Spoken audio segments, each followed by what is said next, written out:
दोस्तों न्यूजीलैंड के हाथों पाकिस्तान को हुई इबरतनाक शिकस्त और इस शिकस्त के बाद ना भाई साहब आपके कप्तान मोहम्मद रिजवान का पारा हाई हो चुका है और बता दिया भाई ये खिलाड़ी जब तक पाकिस्तान टीम में है जीतना तो क्या मैं खेलना भी तसव्वुर नहीं करता। यही रिजवान ने सीधी बातें बोली हैं और बोलनी चाहिए भी। अब यहाँ पर ना चुन चुन कर मोहम्मद रिजवान ने वार किया और यहाँ पर दूसरे खिलाड़ी यानी कि न्यूजीलैंड के खिलाड़ी भी हैरान रह गए हैं कि ये क्या कह रहा है, यानी कि अपनी टीम का कप्तान इस तरह की बातें कर रहा है और बातें करनी बनती भी हैं। और इस मैच में मैं आप लोगों को एक मोड़ वहाँ पर और बताता हूँ कि यहाँ पर कुछ खिलाड़ी ऐसे हैं कि रिजवान की बातें नहीं मान रहे थे। आप लोगों ने अगर नहीं देखा या नहीं ये खबर सुनी तो मैं आप लोगों को बता देता हूँ, लास्ट में बताता हूँ। सबसे पहले यहाँ पर बात की जाए मोहम्मद रिजवान ने अब किन 4 खिलाड़ियों पर यहाँ पर निशानतई किया और इनकी वजह से हमारे यहाँ किन 4 खिलाड़ियों पर ये मलबा डाला ये बताते हैं। लेकिन यहाँ पर एक सहाफ़ी ने ये सवाल भी किया कि रिजवान भाई आप तो इन 4 खिलाड़ियों का कह रहे हैं कि इनकी वजह से हारे हैं, आपने खुद ने क्या कुछ यहाँ पर किया है, आप अपना नाम भी तो लेना। भाई रिजवान ने ये बात भी लिया कि मैं भी इसमें शामिल हूँ, लेकिन मैं यहाँ पर ये कहना चाहूँगा जब भी मैं अपने बल्ले से यहाँ पर रन्स बनाता हूँ यानी कि बैटिंग करता हूँ तो पाकिस्तान को जितवाता हूँ, और जब मैं नहीं करता तो पाकिस्तान को पूरी टीम नहीं यहाँ पर जितवा पाती। और बिल्कुल दुरुस्त ये रिजवान ने कहा है। आप लोग जानते हैं कि ट्राई नेशन सीरीज में पाकिस्तान ने एक ही मैच जीता है और वहाँ पर आपके ये 2 खिलाड़ी हैं यानी कि कप्तान और नाइब कप्तान, इसके अलावा किसी ने कुछ कर पाया नहीं ना किया। अब यहाँ पर रिजवान ने किन 4 खिलाड़ियों का नाम लिया और यहाँ पर हुआ क्या है, यहाँ पर रिजवान ने कैसे चुन चुन कर वार किया, आइए जानते हैं। तो बताते चलिए पाकिस्तान और न्यूजीलैंड के दरमियान पहले मैच में यहाँ पर रिजवान ने टॉस जीता, टॉस जीतकर पहले बॉलिंग करने का फैसला किया। कुछ लोग कह रहे हैं कि पहले बैटिंग करनी थी, भाई कुछ नहीं यहाँ पर गलत किया रिजवान ने बिल्कुल ठीक किया और यहाँ पर ठीक हुआ भी है। शुरुआत में आप लोग देखें तो पाकिस्तान की जानिब से अच्छी बॉलिंग की गई है। यहाँ पर इब्रार अहमद को रिजवान ने लगाया और इब्रार अहमद ने एक विकेट चिटका भी दी थी, ओपनर की चिटकाई थी, और वहाँ पर दूसरी विकेट लिया यहाँ पर केन विलियमसन की और एक ही रन बनाने दिया, यानी कि केन विलियमसन को भी आउट कर दिया, कैनवे को भी आउट कर दिया। उसके अलावा यहाँ पर हारिस रऊफ ने भी एक विकेट ले ली। यूँ 3 विकेटें यहाँ पर गिर चुकी थी न्यूजीलैंड की टीम की और न्यूजीलैंड की बैटिंग लड़खड़ा उठी थी, जिसके बाद यहाँ पर न्यूजीलैंड से बैटिंग की जा रही तो फिर यहाँ पर न्यूजीलैंड के 2 बैट्समैन मैदान में खड़े थे, विल जंग और यहाँ पर टॉम लेथम। इन दोनों ने ना पाकिस्तान की बॉलर्स की ना तबीयत साफ कर दिया, यानी कि ऐसे यहाँ पर धोया ना जैसे धोने का हक होता है और यहाँ पर ना ऐसे छक्कों चौकों की बरसात किया। और शाहीन अफरीदी की खासकर यहाँ पर पहले शाहीन की बात कर रहा हूँ, इनकी बात में करता हूँ। अब शाहीन ने क्या बातें सुनाई हैं रिजवान को, और यहाँ पर जो मैं कह रहा हूँ कि बातें नहीं मानते खिलाड़ी तो क्या जीतेंगे।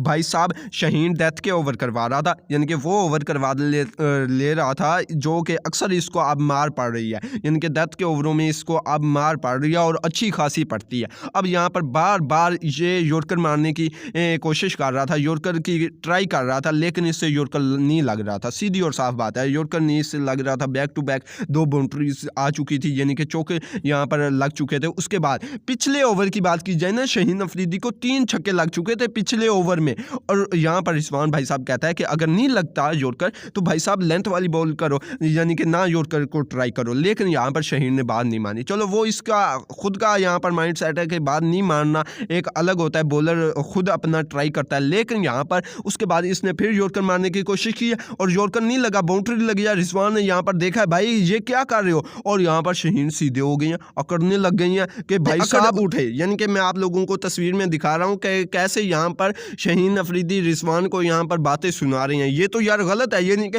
वहाँ पर आप न्यूजीलैंड से खेलने आए हो, आप रिजवान की कप्तानी में खेलने आए हो और इस तरह की बातें सुना रहे हैं कि जैसे कप्तान तो भाई साहब यही है और इससे बड़ा कोई वर्ल्ड का क्रिकेटर नहीं है, बॉलर नहीं है। और यहाँ पर इसकी परफॉर्मेंस की बात करूँ ना, शाहीन अफरीदी की परफॉर्मेंस की बात करूँ तो यहाँ पर भाई साहब ने 68 रन दिए हैं, एक विकेट भी नहीं ले पाया है। ये इसकी कारकर्दगी है और अकड़ देख ले कैसे कि इससे बड़ा सुपरस्टार तो कोई हो ही नहीं सकता। ये शाहीन अफरीदी की मैं बात सुना रहा हूँ, एक विकेट भी नहीं ले पाया है शाहीन अफरीदी। 68 रन दे दिए, 10 ओवर फेंके हैं और यहाँ पर 7 की इकोनॉमी रेट है। आप आगे हिसाब लगा लें और एक एक ओवर में 3-3 छक्के खाना इसका रोज़ का मामूल बन चुका है। एक ओवर में 3 छक्के खाना और 30-24 रन तो आराम से दे देता है और ये डेथ की यानी कि बॉलिंग करवाएगा। अब रिजवान ने जो पहली तनकीद की है वो शाहीन पर ही की है और करनी बनती भी है यार। शाहीन की ये परफॉर्मेंस ये क्या जितवाएगा पाकिस्तान को, क्या कुछ कराएगा। ये तो 2 ओवर में 50 रन बनवा देता है, इतनी इसकी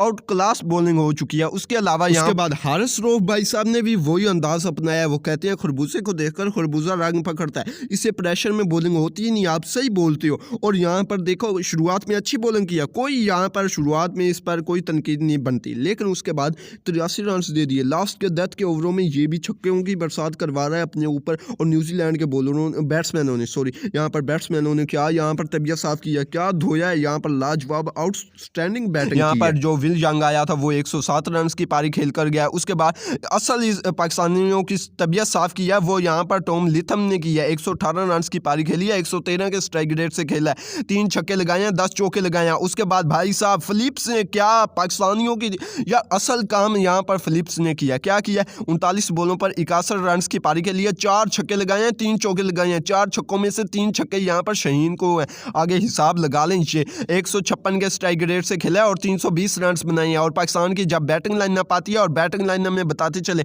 यहाँ पर फ़खर जमान तो इंजरी का शिकार हो चुके थे। यहाँ पर उसको कुछ मसला बना है, पहले ओवर में दूसरी बॉल पर वो मसला बना है, उसकी वजह से ये ना ही यानी कि फील्डिंग करने के लिए आए हैं। 35वें ओवर में यहाँ पर फील्ड के अंदर दोबारा दाखिल हुए हैं और ओपनिंग भी नहीं की है फ़खर ने। और फ़खर जब खेल रहा है तो लगता ऐसे ही था कि फ़खर काफ़ी ज़्यादा दर्द महसूस कर रहा है, यानी कि पेन में है। उसके बाद सौशकिल और रिजवान ने सौशकिल और बाबर आजम ने ओपनिंग की है। अब देख अंदाज़ा लगाएं, यहाँ पर रिजवान ने जो दूसरा नाम लिया वो सौशकिल का लिया, दूसरा नाम लिया यहाँ पर हारिस रऊफ का, पहला लिया था यहाँ पर शहीन का, और तीसरा जो लिया है वो यहाँ पर सौशकिल का लिया है। सौशकिल का नाम लेना बनता भी है। अब यहाँ पर मोहम्मद रिजवान ने पता क्या कहा है, मोहम्मद रिजवान ने ये कहा है कि हमारे टेस्ट के अंदर जो नंबर 4 पर 5 पर आकर बैटिंग कर रहा है और उससे ये मैनेजमेंट और ओडीआई में champion trophy, ICC champion trophy में ओपनिंग करवा रहे हैं, यानी कि समझ से कम बाहर है।